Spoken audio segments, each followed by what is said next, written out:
Hi, right, here's an overview of the disassembly of the StarFighter. This one is the Ultra. So if we start with the backplate screws, two long ones in the center, and then around the outside we've got the short screws. So yeah, let's speed this up and we will get all the backplate screws out.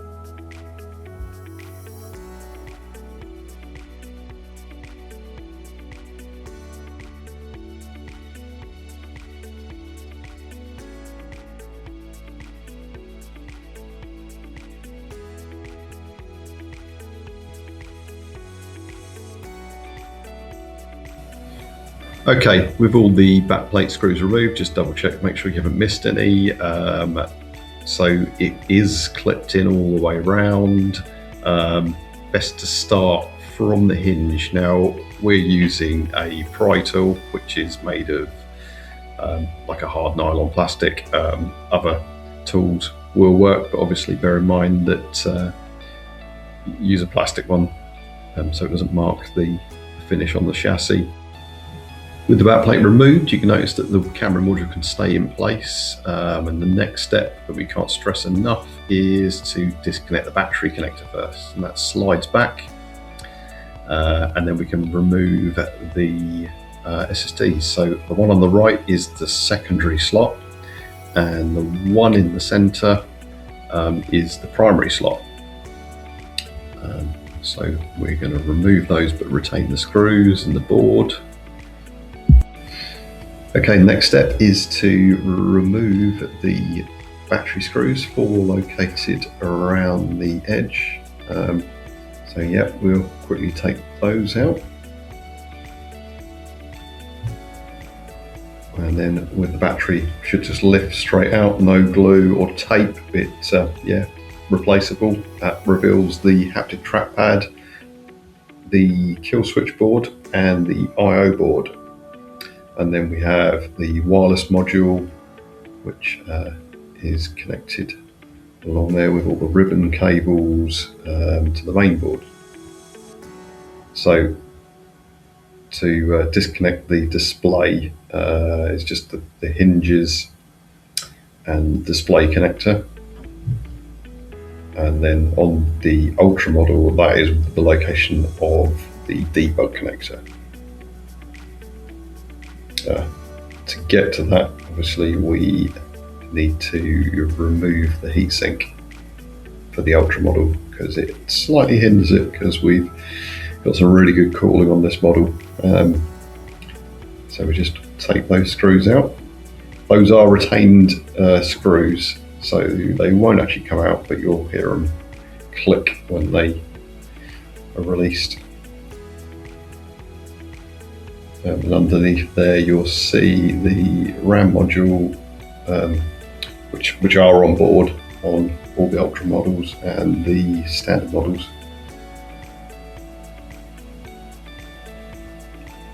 And then yeah, really awkward to, it's got a little bit of tape on the top, so you can pull and lift the display connector away from the main board. But it's effectively like, yeah, clipped into place. Yeah, one screw that's holding the wireless card, stroke Bluetooth module, and then there's yeah, a couple of wire holders that made of rubber that easily come out.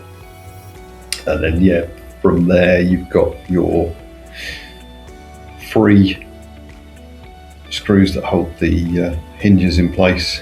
We're going to quickly just remove those.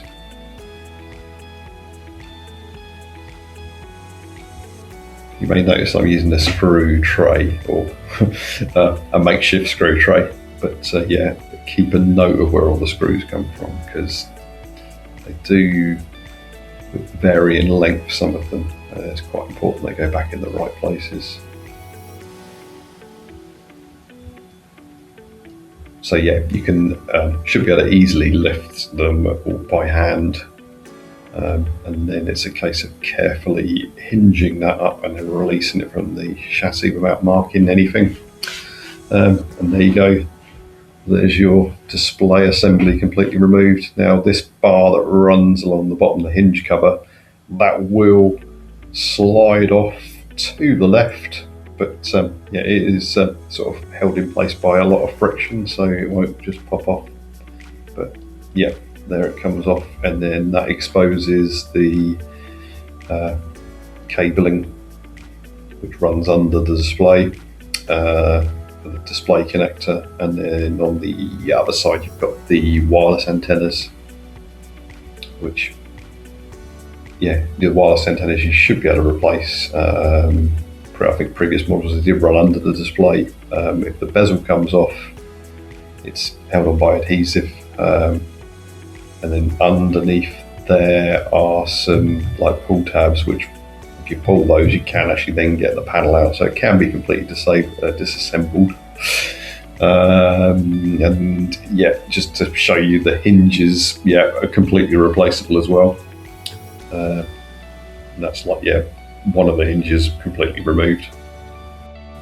Okay, with the screen completely taken care of, we'll move that to one side, and then we'll concentrate on the further disassembly of the main chassis. So we start next with the kill switch board. That also houses the SD card tray for a micro SD card. It's a really tiny slot on the side, so often forget that it's even there. But yeah, 2 screws hold that in place, and then there's a ribbon cable where the latch just lifts, and then yeah, that comes out easily. Next we will show you the speakers. Those are sort of just sit on rubber mounts, and they will just pop out. They're not, there's no adhesive holding them in. They are box speakers, so yeah, they're completely replaceable as well.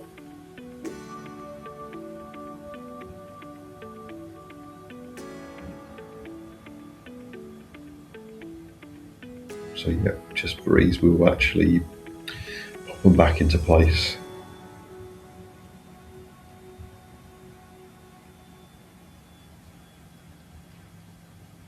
As you can see, like, yeah, the rubber mounts on them, like, yeah, will pop out, but they're you just pop them back into the slot, and it will sit back in the chassis. So yeah, that is the main speaker connect wire being disconnected, and then this is the I/O board ribbon cable. And then the last one to disconnect would be the ribbon cable that runs to the kill switch board.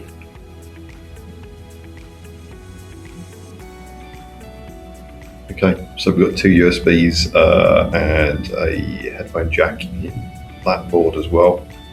I think there's an audio chip on there as well. So that's that removed, and then that kind of just leaves us now with the main board itself. So we disengage all the ribbon cables which run along the bottom edge.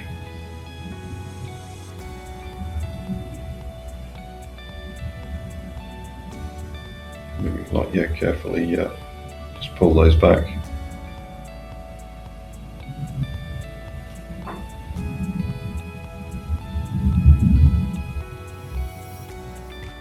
And then, yeah, what we're going to do is remove 3 screws. Each fan's got 3 screws, and then there's a really tiny cable. So with these connectors, just be careful; they will just pull out from the board.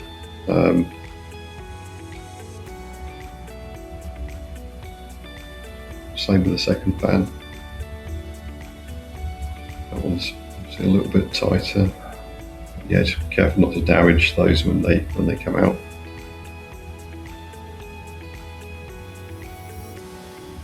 So yeah, we're just left with the main board, which is held in by,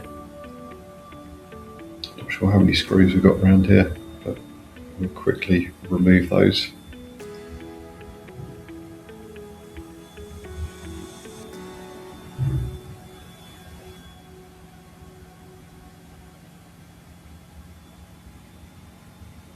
And yeah, just double check to make sure that there's no screws left in, and then it will lift out exactly like that. And that's the complete main board removed.